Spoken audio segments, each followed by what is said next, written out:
लहराते बादलों के पीछे से आधा चांद झांक रहा था। ठंडी हवा के झोंके ने अवनी के लंबे बालों को बिखेर दिया।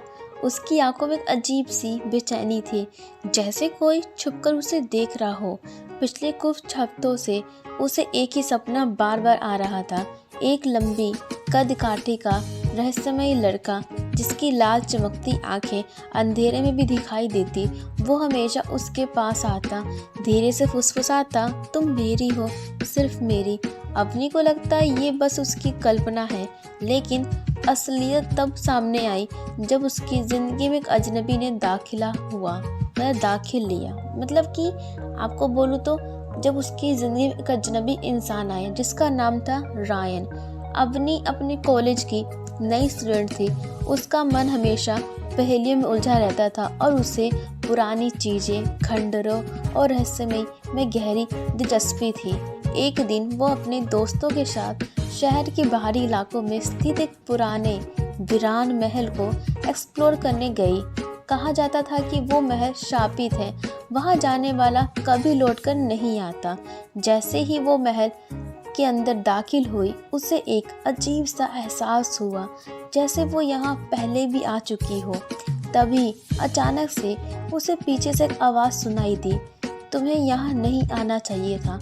अवनी जब उसने पीछे मुड़कर देखा तो वहाँ एक लंबा काले कपड़ों में लिपटा लड़का खड़ा था। ये उसकी पहली मुलाकात थी रायन से। रायन एक अजीब इंसान था। वो बहुत ज़्यादा खूबसूरत था, लेकिन आंखों में हमेशा उसकी दुख भरी रहती थी। वो सबसे अलग रहता था और कोई उसके बारे में ज़्यादा नहीं जानता था। धीरे धीरे अवनी और रायन के बीच दोस्ती होने लगी, लेकिन जितना ज़्यादा अवनी उसके करीब जाती थी, उतना ही रायन उसे खुद से दूर करने की कोशिश करता। फिर एक रात जब बारिश तेज हो रही थी, अवनी को रायन की अतीत का राज पता चला। उसने रायन को एक गहरे जंगल में देखा, जहाँ वो एक इंसान का खून पी रहा था। अवनी की आंखों में डर और झटका था। रायन की लाल चमकती आंखें उसे घूर रही थी।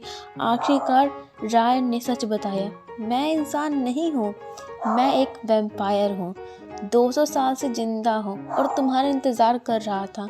अवनी को समझ नहीं आया कि वो क्या करे। वो भागना चाहती थी, लेकिन रायन की आंखों में कुछ ऐसा था जो उसे रोक रहा था।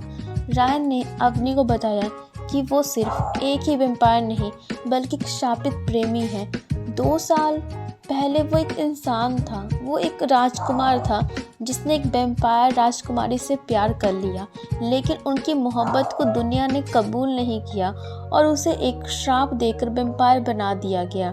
उसकी प्रेमिका को मार दिया गया था, लेकिन मरते वक्त उसने कहा था, मैं वापस आऊंगी, हर जन्म में, हर युग में।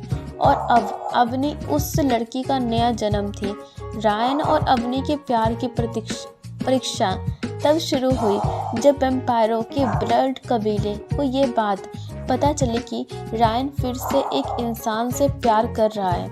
इस कबीले का नियम था, कोई वैम्पायर इंसान से प्यार नहीं कर सकता, वरना उसे हमेशा के लिए मिटा दिया जाएगा। अब अवनी और रायन दोनों पर खतरा मंडरा था। एक रात जब अवनी अपने घर में अकेली थी, तभी अचानक से खिड़की से कुछ गिरने की आवाज़ आई। जैसे ही उसने बाहर झांका, 4 खतरनाक वैम्पायर खड़े थे। उनकी आंखों में खून की प्यासी थी, मतलब खूनी प्यासी थी आंखें उनकी। उनमें से एक ने गहरी आवाज़ में कहा, तुम्हें रायन से दूर रहना होगा, वरना उसकी जान चली जाएगी। अवनी डर गई, लेकिन तब तक रायन वहाँ आ गया चुका था। उसने वैम्पायरों से लड़ाई की और जैसे ही सुबह हुई वो गायब हो गए। लेकिन अब तक साफ था, ये प्यार आसान नहीं होगा। अवनी अब एक मुश्किल मोड़ पर थी। क्या वो अपनी सामान्य ज़िंदगी छोड़कर रायन के साथ हमेशा के लिए वैम्पायर बन पाएगी, या फिर अपने प्यार को छोड़कर वापस इंसान में दुनिया में चली जाएगी। रायन चाहता था कि वो हमेशा एक इंसान बनी रहे, लेकिन ब्लड कबीला उसे मारना चाहता था।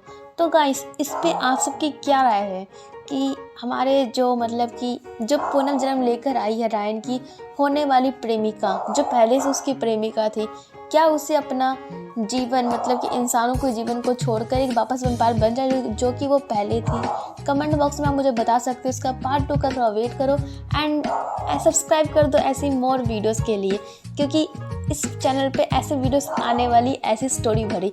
और आपको ऐसी स्टोरी पसंद है नहीं पसंद है मुझे कमेंट करना बिल्कुल भी मत भूलना।